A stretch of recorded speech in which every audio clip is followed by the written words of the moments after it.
नमस्कार।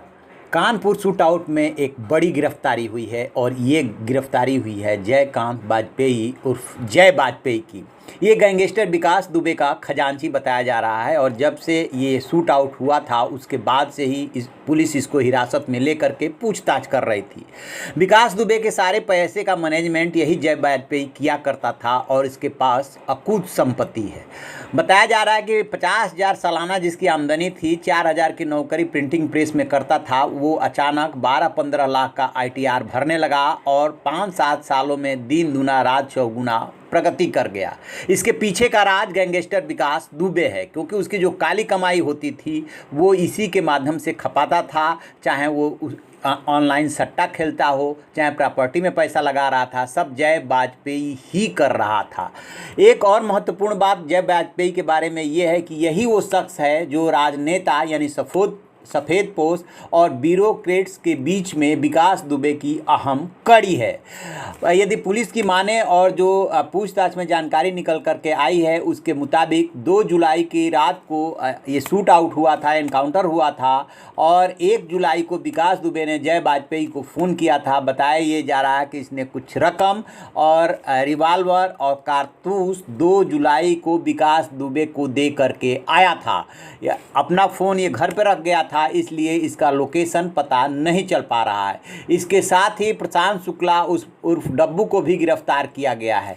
तो जय वाजपेयी की ही वो 3 लवारिस गाड़ियां जो मिली थी वो इसी की थी। इसके अलावा ये भी खबर आ रही है कि विकास दुबे को भागने और भगाने में इसी ने मदद की थी, कानपुर से आगे भेजने में इसी ने मदद की थी। पहले वो बाइक से गया था, फिर गाड़ी से गया था। इसके अलावा विकास दुबे की जो पत्नी है ऋचा दुबे और उसका बेटा, उसको भी इसी ने ही हटाया था घर से, उसको सेफ जगह पे पहुंचाया था।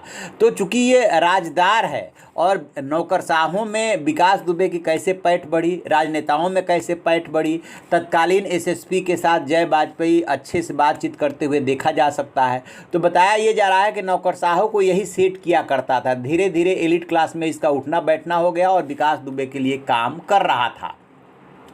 कानपुर पुलिस के मुताबिक 2 जुलाई को जय वाजपेयी ने विकास दुबे को 2 लाख रुपए और 25 रिवाल्वर के कारतूस दिए थे। 8 साल पहले जय वाजपेयी की प्रिंटिंग प्रेस में 4,000 की नौकरी करता था, अब जो है वो लाखों में खेलता है, करोड़ों में खेलता है। विकास दुबे जय वाजपेयी के कहने पर बड़े निवेश करने लगा। इसमें ज़मीन में पैसे लगाने से लेकर के ब्याज पर पैसे देने तक के कारोबार शामिल थे। विकास दुबे की काली कमाई का पूरा प्रबंधन यही करता था। लखनऊ से लेकर कानपुर और विदेशों में जो संपत्ति खड़ी की वो जय वाजपेयी ने ही खड़ी की थी। विकास दुबे की काली कमाई के जांच की जिम्मेदारी ED और इनकम टैक्स के पास भी है। ये पता लगाया जा रहा है कि इसके पास कुल कितनी संपत्ति है।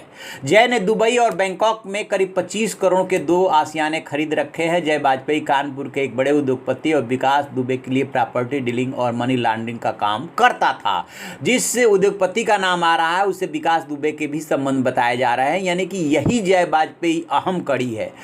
तो इस तरीके से आपको याद होगा कि 2 और 3 जुलाई की रात को जब पुलिस एक मामले में विकास दुबे को गिरफ्तार करने गई थी, उस दौरान उसने पुलिस पे अंधाधुंध फायरिंग कर दी थी, उसने और उसके गुर्गों ने, जिसमें कि एक DSP देवेंद्र मिश्रा समेत 8 पुलिसकर्मी शहीद हो गए थे। इसके बाद पूरे प्रदेश में हड़कंप मच गया था और 6 बदमाश उसके बाद एक एक करके एनकाउंटर में चटकाए गए। इसके अलावा कई महत्वपूर्ण गिरफ्तारियाँ भी हुई। अभी जय वाजपेयी की गिरफ्तारी से बहुत ज़्यादा फर्क नहीं पड़ता, जितना कि इससे जो राज मिला है उसको तस्दीक करके पुलिस पब्लिक के सामने रखे और उस गठजोड़ का खुलासा हो जो सफ़ेद पोशों के बीच में और नौकरशाहों के बीच में इसने बना रखे थे और लखनऊ के कई शीर्ष नौकरशाह से इसके संपर्क थे। अब देखते हैं कि पुलिस उसका खुलासा करती है या नहीं करती है। तो आप ऐसी खबरों के लिए देखते रहिए हमारा डिजिटल चैनल इन खबर। Thank you.